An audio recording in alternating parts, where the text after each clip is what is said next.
फिर यहाँ से स्टार्टिंग फ्रॉम द राइट और एट्रियम से लेके एपिक्स तक की जो हॉरिजॉन्टल सा बॉर्डर नज़र आ रहा है इसको हम कहते हैं inferior border of the heart. It is less likely horizontal in shape.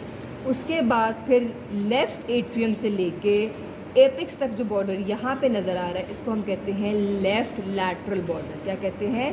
Left lateral border. ठीक है, दोबारा से बॉर्डर्स देखो. Superior border, right border, inferior border.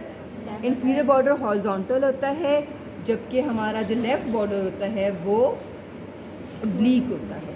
ठीक है, समझ आ गई? 4 बॉर्डर्स हो गए. Superior, right, inferior and left. 3 surfaces होती हैं इसकी. आ जाए. Sternocostal surface.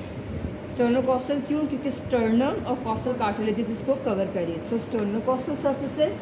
ठीक है, या एंटीरियर सरफेस भी कहते हैं. ठीक है, स्टर्नोकॉस्टल सरफेस, डायाफ्रामेटिक सरफेस जिस पे डायफ्राम रेस्ट कर रहा है, एंड द लैटरल सरफेस. ये वाली कौन सी होती है? Lateral. Sternocostal surface is contributed by both ventricles, right ventricle and a part of left ventricle and right atrium. ठीक है, ये सारी स्टर्नोकॉस्टल है. जबकि जो हमारी lateral surface होती है that is formed by the left ventricle and left atrium. The diaphragmatic surface is formed by both the ventricles, right B and left B. Atria उसमें नहीं आते. ठीक हो गया? तीनों सर्फेसेस की समझ आ गई. Sternocostal surface, diaphragmatic surface and the lateral surface. ठीक हो गया? 4 सर्फेस बॉर्डर्स हैं, 3 सर्फेसेस हैं, एपिक्स है और बेस.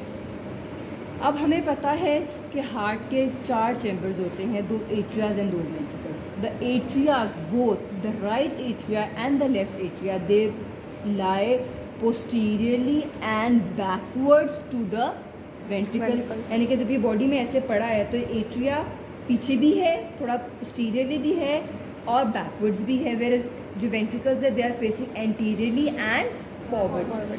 ठीक है, ओके. नाउ ये आपको ये राइट हमारा है एट्रियम. इसके ऊपर आपको ये एक ईयर शेप एक स्ट्रक्चर नज़र आ रहा है. ये जो नॉट स्ट्रक्चर है इसको कहते हैं auricle. Auricle is the appendage of the atrium. ठीक है, which is cone like in shape. ठीक है, ये triangular और cone shaped होता है.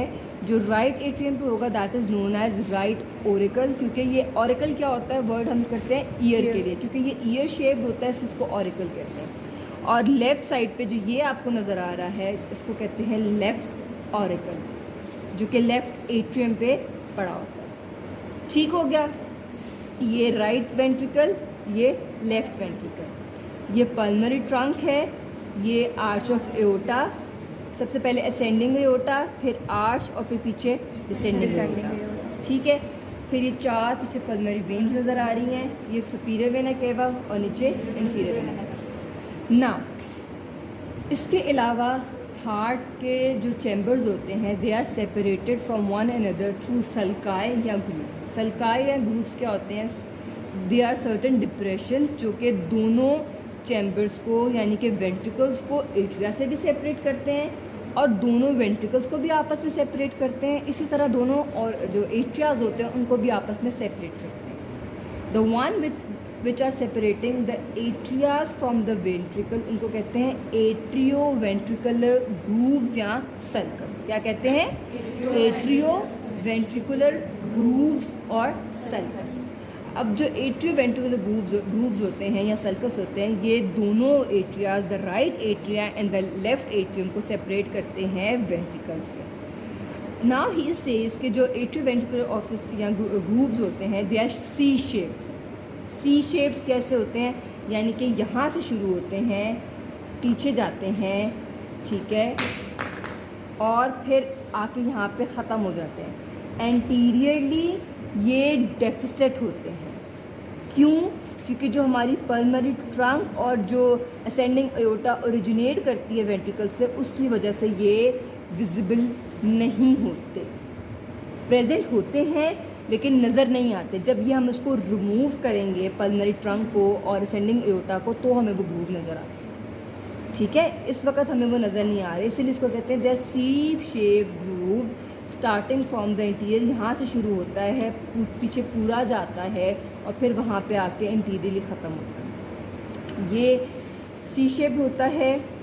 जो इंटीरियर प्रेजेंट होते हैं एट्रियोवेंट्रिकुलर ग्रूव, ये इंटीरियर एट्रियोवेंट्रिकुलर ग्रूव है, और जो ये वाला है this is the posterior atrioventricular groove. इस एट्रियोवेंट्रिकुलर ग्रूव को हम कॉरोनरी साइनस कहते हैं, पोस्टीरियरली इसको कहते हैं कॉरोनरी साइनस। ठीक है, नाउ ही सेज कि जो इंटीरियर एट्रियोवेंट्रिकुलर ग्रूव है they are further divided into right and left part. जो राइट पार्ट होता है it is oblique and larger and it lodges the branch of right coronary artery. Right coronary artery की जो branch होती है वो इसमें लॉज करती है। इसी तरह वो कहता है कि जो लेफ्ट एट्रियोवेंट्रिकुलर ग्रूव होता है वो छोटा होता है, ठीक है, and it is more horizontal in position. इसके रेलेवेंस से देखो, ये ऑब्लिक है जबकि ये हॉरिजॉन्टल है। यहाँ पे लेफ्ट कॉर्नरी आर्टरी की ब्रांच लॉन्च करती है। ठीक है, पोस्टीरियरली इसको हम कहते हैं कॉर्नरी साइनस। ठीक है, this is known as coronary sinus. ठीक, नाउ ये तो हो गए एट्रियोवेंट्रिकुलर सल्कस। अब जो दोनों एट्रियाज को आपस में सेपरेट आउट करते हैं उसको कहते हैं inter atrial sulcus, between the two atria. Anterior